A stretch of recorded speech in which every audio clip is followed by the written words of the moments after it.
So it's pretty obvious things are becoming more expensive. Groceries, rent, gas, fast food, literally everything. And with that, overspending is way too easy. Like dangerously easy. 1 minute, you're just sitting there thinking, oh, I've been good lately. I deserve this. And the next, you're staring at your bank account wondering where all your money went. It happens to all of us. It's not necessarily a bad thing. You can always learn and improve. But if you actually want to get your money under control, you've got to be brutally honest with yourself. You need to ask yourself, what am I actually doing with my money? So first off, know where your money's going. I mean, seriously, track it.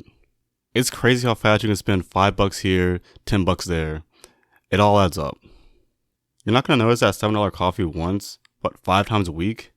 That's a gym membership, or half your groceries, or your Netflix, Spotify, whatever. Write it down. Get one of those apps to help you track your spending. Just something, Whatever works for you. Personally, I have a whole spreadsheet where I can track all my finances, and that's what works for me. Do what you gotta do, but don't just guess. Guessing is how you end up broke. And rounding it off in your head doesn't count. That's how people end up thinking they spent $200 a month eating out, when really they spent $500. Once you see the numbers, it all starts to click. You'll realize just how much you're actually spending on dumb stuff. Or at least non-essentials. And if you're in a situation where you can live at home rent-free, do it. Seriously, forget anyone who says that you're a loser if you live with your parents. If you can stay at home, stack your money, then you're winning in my book. People might try to clown you for it, but rent is one of the biggest monthly expenses you'll ever have. If you can avoid it for a while, why wouldn't you? Seriously, rent is a scam. Okay, maybe not a scam, but it feels like one when it's eating up half your paycheck. Living at home, that's your ticket to save like crazy. Use that time to save up some money. Start investing, paying off debt. Whatever your next move is. Don't waste money trying to impress people by moving out too early, just to live paycheck to paycheck. You're not a failure for living at home. You're just playing the long game. And that's a smart move. Oh, and plan ahead. Especially with food. If you don't have a plan, you're going to end up spending $15, $20 at Mickey D's every day. It's insane how much fast food has increased over the years. But that's a conversation for another day. Point is, you gotta take control. Make a grocery list. Meal prep. Cook a big pot of something and just eat it all week. Is it boring? Yeah, kinda. But does it work? Absolutely. Think of it like this. That $40 you just spent on Uber Eats, that could have bought you ingredients for 5 meals. It's not glamorous, but your bank account will thank you. And I'm not saying never treat yourself. I'm saying don't make treating yourself the default. Eating out is one of the fastest ways to drain your wallet. You're hungry, you don't want to cook, you grab something quick. Next thing you know, you spent $300 on Uber Eats in a month. That's someone's food bill for the whole month. Or gas for a couple months. That money could have went anywhere except, into the void. And once things start going well, you gotta keep thinking like you're broke. Seriously, you get a raise or some extra cash, and suddenly your brain's like, yo, we rich now. No. You're not. Well, not yet.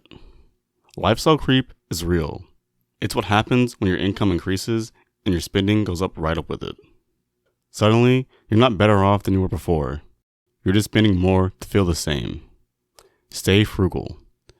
Keep doing what's working. Discipline is what gets you ahead, not the income. I think the most important thing is just be honest with yourself.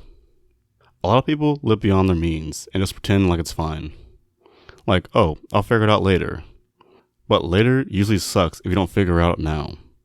Try and ask yourself why you're spending the way you are. Is it boredom, stress, FOMO?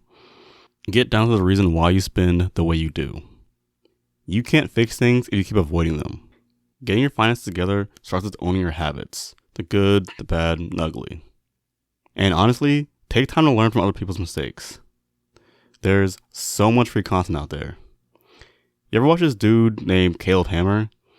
He's kind of like a newer version of Dave Ramsey. And let me tell you, if you ever think you're doing bad financially, watch his channel. Seriously. The guests he brings on are insane. Deep into debt, crazy spending habits, and this man just berates them every step of the way.